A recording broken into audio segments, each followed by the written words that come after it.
Hey guys, welcome back to my channel. And Stacy here, and if this is your first time stopping by, thank you so much. Make sure you hit the subscribe button and turn on the notification bell. So this video is my most requested. I get a lot of questions on how I do my eyebrows, so yeah, I finally gathered the courage to film this for you guys. I hope you enjoy it. It's not complicated. These are all the tools that I use. Yeah, just 4. You could even use just 1 brush. So let's get into this video.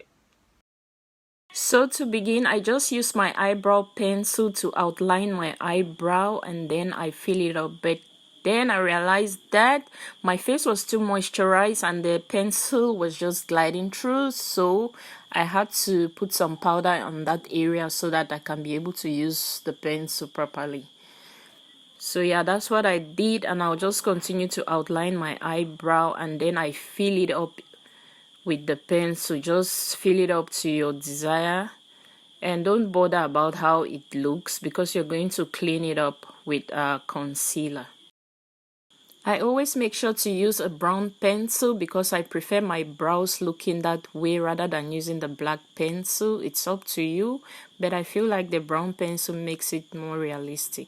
So now I'll just take my concealer and begin to clean up my eyebrow. It's going to give it the perfect shape. Just make sure you do this very carefully. And yeah, if you make a mistake, you can always go in again with your pencil just to correct it. So yeah, you just take your time and do it and shape your brows to your desired shape. Yeah, so just keep watching the video. I think you better understand as you watch than when I speak. So enjoy the video.